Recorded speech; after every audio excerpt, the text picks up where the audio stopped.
It is going to be warm. Temperatures are going to be well above average, if not even record-breaking across the west. So let's take a look at Vegas. We've got sunshine today, sunshine tomorrow. Temperatures are going to be in the mid-70s. And while that's not quite a record, it is actually pretty close. The record high is 79 to beat. So let's look at these records as we take a look getting into the weekend. Friday forecast in Vegas, we will get a record, we think. Heading up to 79 degrees, that would tie the old record set back when poodle skirts were popular in the 1950s. All right, San Francisco, we are also heading to some record heat with temperatures getting into the low 70s. Portland in Oregon, 64 degrees. That will smash the old record of 60. And in Seattle, Chris, we are also going to set a record 62 degrees. So, Chris, I mean, I'll tell you what, the West is where we escape the heat. It has been a problem, of course, with the dry. Yes. But let's take a moment away from that and just enjoy a break from the frozen. And that's the thing. If you live in Boston, New York City, or Chicago, and you had planned to go to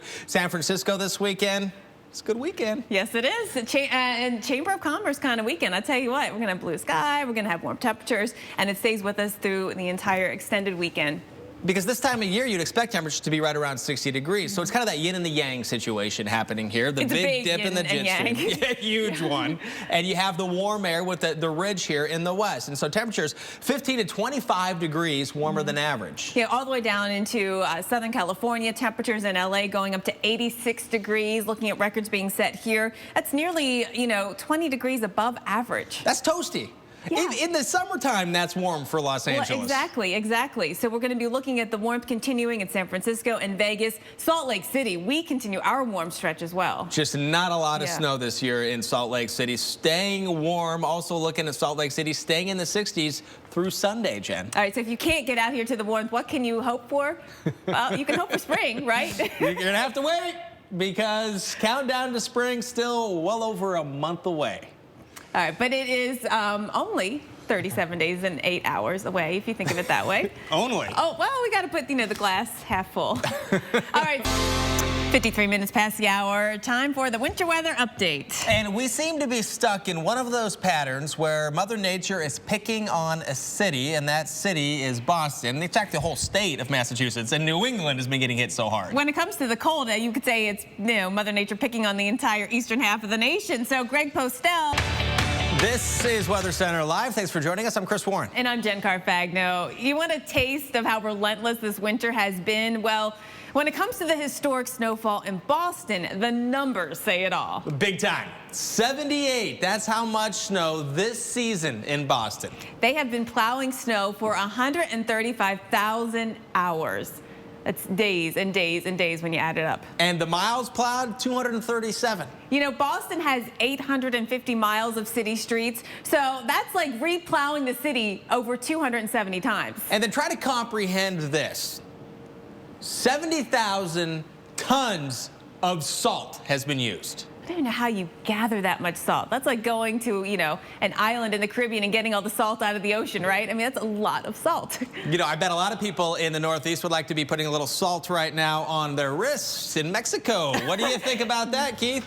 But, what you'll notice about this forecast is, yes, a snowflake out there, and that's due to that ocean effect snow through early afternoon. But the temperatures, they don't warm up, so we are not getting any help from Mother Nature with melting any of that snow or ice off that third rail that Keith was talking about. It stays in the teens. And by the way, the sun not really coming out either, so we're not going to get a lot of help from the sun either. So, Keith, as we're dealing with the cold and, of course, the more ocean effect snow this morning, what are the prospects of dealing with the next couple? Stay warm because and stay dry. We've got more snow coming. Let's look at the forecast here in Boston. The ocean effect is one thing, but next we are looking at a clipper system coming in, and we've been tracking this for days. Tomorrow will be the day we have to watch that, and coming up in about a half hour, we'll talk about how much snow we could get out of this clipper. Then there's another one on Saturday, and then there's another system, Chris, coming in on Tuesday. So the question is, how likely are all of these to affect first? Because there's been a lot of snow, and it adds up, especially those flat roofs.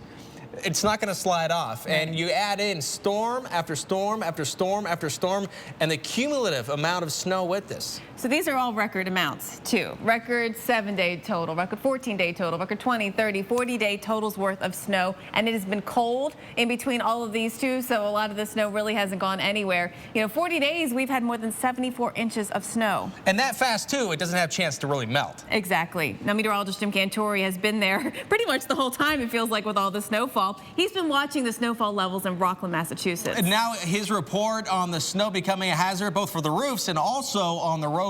Take a look and see if New York has a chance of getting snow. And we know Boston's going to get more snow. That's pretty much a done deal almost every weekend, it seems, for the past few weeks. And we're going to look at a couple different models. We have the European model, the ECMWF, and then the USGFS, the American model. So two different computer forecasts, essentially, that meteorologists look at all these different forecasts that come up with their own forecasts. These are a couple tools we're going to look at. Right, and there are certainly more models and more things to look at than this, but we're going to give you two rundowns of what these two models, which are favorites, are doing. So we've got two systems tracking into the Northeast as we get you into through the weekend. System number one, according to the American model, has a chance of bringing some snow, lesser snow than we've seen before, but some snow into Boston. If there's any moderate snow, it will be up into parts of Maine, according to the USGFS model, the American model. And now we're going to take a look at the European model. Again, this is the first system, so it's going through Friday, and it leaves New York out of the snow. Really, any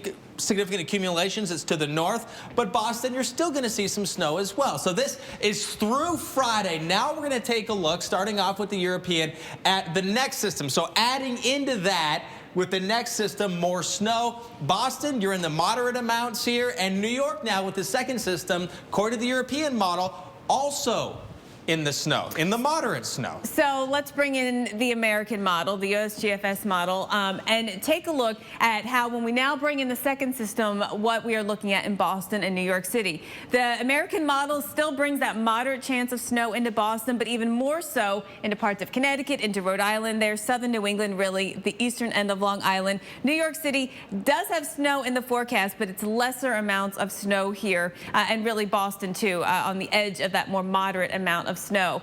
These are vague descriptions, I think, you know, lesser, moderate. We want to give you some numbers so you can get a feel for what we mean. And we look first at the American model and Boston. And it's a couple of inches, 1 to 2 inches, as we look to the Thursday, Friday time frame. That's from the first Clipper system. The second one coming in would add about that much on top of it, so giving you storm totals from the 2 days of close to 5 inches. And a similar situation here with the European model, also for Boston here. So Thursday, Friday, Saturday, and Sunday. With the first one, Thursday into Friday, you get up to about an inch, almost an inch and a half with this, and that's where you stay. So no additional snow until you get right here, late Saturday, and then it jumps up to, when it's all said and done, through Sunday, around 7 inches of snow for Boston. So most of that coming with the second system.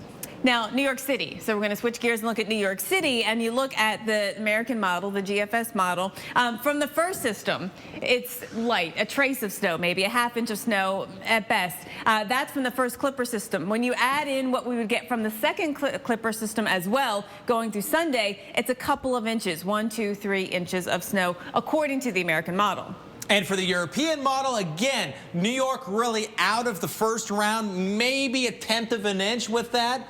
And then by Friday, maybe it'll pick up a little bit more, but not much, still under an inch of snow. It's really, in New York, if you're going to get it, it's going to be with that second system, according to the European model, and it could be as much as 6½ inches, according to this particular model. So according to the European model, a bit snowier in New York City. But yet, those are trends, and we're going to keep breaking down the new information as we get it through. The trend in weather that we are going to have through the weekend, which is some amazing weather, beautiful warm temperatures in the west here. Let's enjoy it for a long weekend. I know we need the rain in San Francisco, but this kind of weather, 67 today and then 70 for a high tomorrow. This is going to be nice for a long weekend. You know, in some cases it will be record breaking, including in San Francisco. But we start in Vegas, which is one of the most popular spots for people to go this weekend. Valentine's Day on Saturday. It's President's Day weekend, a long weekend, always big in Vegas. It will be record-breaking warmth, 79 degrees, ties the old record set back in the 1950s. Then San Francisco, we we get into the 70s as well. We are looking very close at beating a record, or coming close to it anyway. Portland, Seattle, also going to be looking at record-breaking temperatures. 64 in Portland, Oregon. Chris, this is your summer, right? That you talk so much, so fondly about the summer temperatures in the Northwest. This is it. We're going to be enjoying it this weekend in February. You really are in many spots. In fact, warmer than what you would expect in some parts in the West than what you'd get in the summertime. San Francisco, temperatures are going to warm up into the lower 70s the next couple of days on Friday and Saturday, and then staying in the 60s. And it's because of this. You know, the same reason that we're going to be wearing 2 pairs of gloves and 2 hats in Chicago is the same reason you're breaking out the flip-flops in Los Angeles. Yes. And it's going to be warm in Los Angeles. And this is where it's going to be warm even by summer standards in LA. You see temperatures running 15 to 25 degrees warmer than average. And looking right now at the deepest reds happening in the Southland, 16 degrees warmer than average, mid-80s. Breaking records. We are looking at Thursday, Friday. You know, Salt Lake City in the 60s. This is a big deal because of the long warm stretch we've had in Salt Lake City, and it gets even warmer. 65 by Saturday. And in the West, when you get into the mid-80s and you don't have air conditioning, that's hot. Yes. That's hot. That's hot.